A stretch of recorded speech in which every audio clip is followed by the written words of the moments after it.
मार्च 6 2017 से एक महीना पहले दुनिया की सबसे बड़ी विसल ब्लोअर वेबसाइट विकीलीक्स की तरफ से #Vault7 के साथ कई सारे ट्वीट्स पब्लिश किए जाते हैं। विकीलीक्स के ये ट्वीट पब्लिश करने के बाद पूरी दुनिया को इस बात का अंदाजा हो चुका था कि Vault7 यकीनन कुछ बड़ी चीज है, लेकिन अभी तक विकीलीक्स ने Vault7 के बारे में कुछ भी नहीं बताया था। और फिर आती है मार्च 6 2017 की शाम, जब विकीलीक्स की तरफ से एक ट्वीट पब्लिश किया जाता है जिसमें एक फोटो Vault7 ईयर 0 के साथ एक टोरेंट लिंक भी शेयर किया जाता है। इस लिंक में हजारों इनक्रिप्टेड फाइल्स होती हैं जिन्हें पासवर्ड के बिना खोलना इम्पॉसिबल था। अगले ही दिन की सुबह को विकीलीक्स इन इनक्रिप्टेड फाइल्स का पासवर्ड भी पब्लिश कर देती है और ये पासवर्ड होता है जॉन एफ कैनेडी का ये कोट।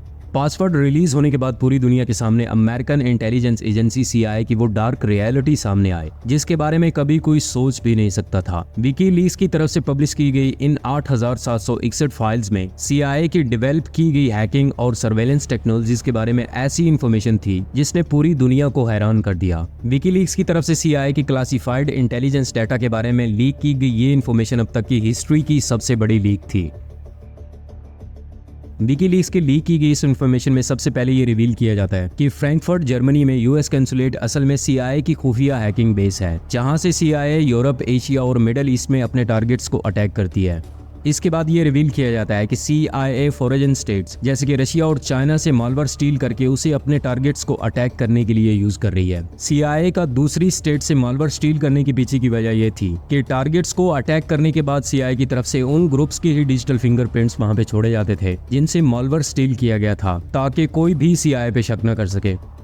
इसके बाद यह रिवील किया जाता है कि CIA के पास 0 डे वल्नरेबिलिटी सॉफ्टवेयर्स का एक बड़ा स्टॉक मौजूद है। 0 डे वल्नरेबिलिटी सॉफ्टवेयर्स उन सॉफ्टवेयर्स को कहते हैं जिन्हें डेवलप करते हुए डेवलपर से उनमें कुछ खामियां रह जाती हैं और इन खामियों का खुद डेवलपर को भी पता नहीं होता, और उस सॉफ्टवेयर के मार्केट में लॉन्च होने के बाद हैकर्स उस खामी की वजह से उस सॉफ्टवेयर को हैक करके मैन्युफैक्चरर से मन चाहे पैसे चार्ज करते हैं। और सिर्फ इतना ही नहीं, ऐसी प्राइवेट एंटिटीज जिनके पास 0 डे वल्नरेबिलिटी सॉफ्टवेयर्स मौजूद होते हैं और खुद वो ये काम नहीं करना चाहती, तो CIA उनसे भी ऐसे सॉफ्टवेयर खरीद कर बदले में उन्हें एक बड़ी रकम दे रही है। यहाँ तक विकीलीक्स ने जो कुछ भी रिवील किया था वो कुछ ज्यादा सरप्राइजिंग न था, क्योंकि हर एक स्टेट का अपना एक मजबूत इंटेलिजेंस नेटवर्क होता है जो ऑलमोस्ट सिमिलर एक्टिविटीज में ही इन्वॉल्व होता है। जैसे कि रशिया, चाइना, इजराइल और नॉर्थ कोरिया भी साइबर एस्पियोनाज और साइबर वॉरफेयर में अच्छी खासी हिस्ट्री लेके बैठे हैं। इन लीक्स की सबसे ज्यादा सरप्राइजिंग चीज ये थी कि विकीलीक्स ने CIA की तरफ से इन अटैक्स में यूज किए जाने वाले तमाम टूल्स की इंफॉर्मेशन भी लीक कर दी, जिसमें Hive, Scribbles, Fine Dining, Sonic Screwdriver, Night Skies और वीपिंग एंजल जैसे टूल्स शामिल थे। हाइव एक कमांड और कंट्रोल फ्रेमवर्क टूल था जो CIA के किए गए टारगेटेड सिस्टम में मालवेयर मैनेज करने के लिए यूज किया जा रहा था। हाइव देखने में एक सिंपल सा वेबसाइट लिंक लगता था और जब यूजर इस लिंक को विजिट करता था तो ये उसे एक नॉर्मल सी वेबसाइट पे लेके जाता था, लेकिन जैसे ही कोई इस लिंक पे क्लिक करता था तो उसकी तमाम तर सेंसिटिव इन्फॉर्मेशन हाइव CIA के सर्वर्स को भेज देता था, जिसे CIA अपने पर्पसेस के लिए यूज कर रही थी। स्क्रिबल्स और स्नोडन स्टॉपर, ये टूल CIA के सिस्टम में वेब बीकन टैग्स को कॉन्फिडेंशियल डॉक्यूमेंट्स में कन्वर्ट करने के लिए यूज किया जा रहा था। अगर कोई CIA की सीक्रेट इन्फॉर्मेशन को लीक करने की कोशिश करता तो वो इन्फॉर्मेशन स्क्रिबल्स की हेल्प से खुद ब खुद क्लासिफाइड सीक्रेट डाटा में कन्वर्ट हो जाती थी, जिससे आम इंसान के लिए एक्सेस करना लगभग इम्पॉसिबल था। इस टूल का पर्पस विसल ब्लोअर्स और फॉरेन स्पाइज को ट्रैक करना था। स्क्रिबल्स उस तमाम तर इन्फॉर्मेशन को एक MS ऑफिस डॉक्यूमेंट में कन्वर्ट कर देता था, और जो ही कोई इस इन्फॉर्मेशन को लीक करने के लिए इस MS ऑफिस फाइल को खोलता था तो उसकी तमाम तर इन्फॉर्मेशन 1 सेकंड से पहले CIA के पास चली जाती थी। फाइन डाइनिंग, ये टूल एक मालवेयर लीज एप्लीकेशंस की कलेक्शन था जिन्हें USB में स्टोर किया जा सकता था। फाइन डाइनिंग की एप्लीकेशन कलेक्शन में VLC, Google Chrome, Opera, Firefox, Libre Office, Prezi, Skype, 7zip, the game 2048 और कुछ एंटीवायरसेस भी शामिल थे।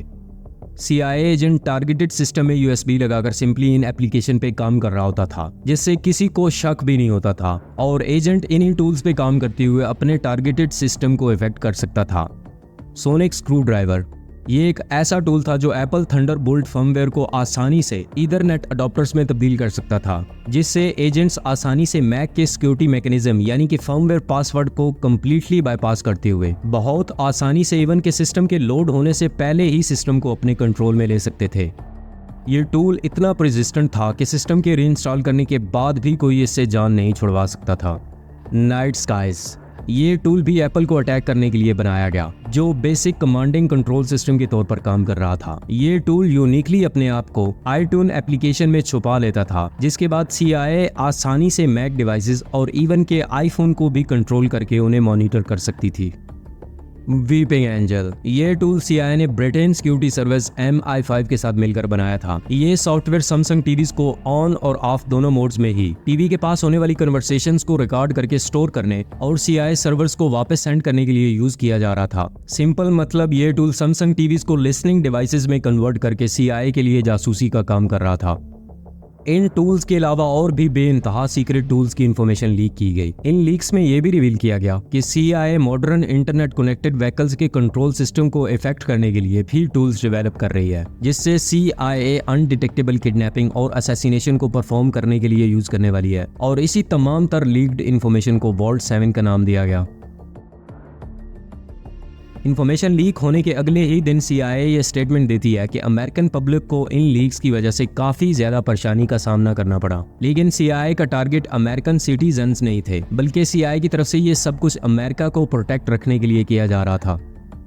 वॉल्ट 7 में लीक की गई तमाम तर इन्फॉर्मेशन CIA के टॉप सीक्रेट नेटवर्क में थी, जिसे सिर्फ चंद एक लोग ही अप्रोच कर सकते थे। तो यहाँ पे फिर सवाल है कि ये तमाम इन्फॉर्मेशन लीक किसने की।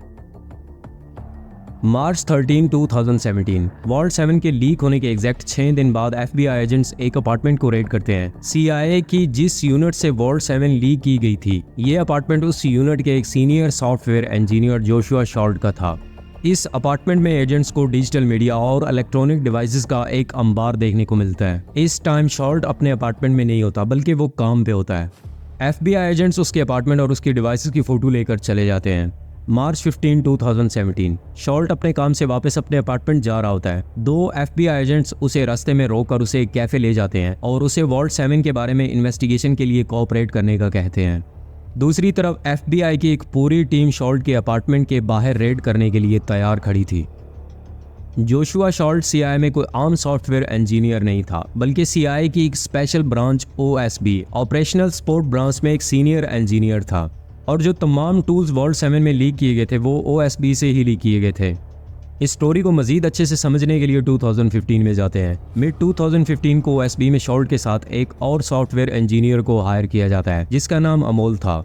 अमोल शॉल्ट के साथ काम तो कर रहा था, लेकिन उसे एनवायरनमेंट अच्छा नहीं लग रहा था, क्योंकि शॉल्ट एक चिल्डिश बिहेवियर का मालिक था, जिसकी वजह से अमोल और शॉल्ट की आपस में लड़ाई होती रहती थी। अमोल शॉल्ट के इसी बिहेवियर की वजह से अक्टूबर 2015 को OSB के सुपरवाइजर को कंप्लेन करता है कि शॉल्ट का बिहेवियर चिल्डिश है और वो अपने काम को लेके बिल्कुल भी सीरियस नहीं है, जिसकी वजह से कोई भी बड़ा खतरा हो सकता है। जिसके बाद शॉल्ट भी अमोल पे भड़क उठता है और OSB सुपरवाइजर के सामने ही ये दोनों एक दूसरे को बुरा भला कहने लगते हैं। OSB सुपरवाइजर उनकी इस हरकत पे उन दोनों को डांट कर काम को सीरियस लेने का कहता है। Yeah? The fuck is wrong with you two? Amol तो वैसे ही अपने काम को लेके बहुत ज्यादा प्रोफेशनल था, जबकि शॉल्ट एक चिल्डिश बिहेवियर का मालिक था। जिसके बाद एक बार फिर से मार्च 2016 में उन दोनों की लड़ाई हो जाती है और अमोल गुस्से में शॉल्ट को डेथ थ्रेट देता है कि मैं तुम्हें जान से मार दूंगा। जिसके बाद अब की बार शॉल्ट अमोल के खिलाफ CIA सिक्योरिटी ऑफिशियल्स को फॉर्मल कंप्लेन करता है।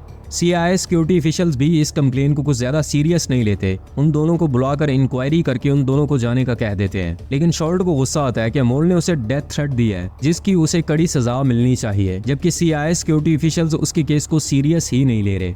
इसके बाद शॉल्ट अपने केस को डायरेक्टर ऑफ साइबर इंटेलिजेंस बोनी स्टीथ के पास लेके जाता है। डायरेक्टर ऑफ साइबर इंटेलिजेंस उन दोनों को एक दूसरे से दूर दूर अलग डेस्क पे काम करने का ऑर्डर देती है। इसके बाद भी शॉल्ट को अमोल से मसला था, क्योंकि अब शॉल्ट को ये लग रहा था कि अमोल को उससे अच्छा डेस्क दे दिया गया है और इसके बाद भी उनकी बसगाना लड़ाई खत्म ना हुई। अब की बार शॉल्ट सीधा वर्जीनिया कोर्ट हाउस पहुंच जाता है और अमोल के खिलाफ रिस्ट्रेनिंग ऑर्डर्स ले आता है, जिसके बाद CIA की तरफ से उन दोनों को मजबूरन अलग अलग ब्रांचेस में काम करने के लिए कह दिया जाता है।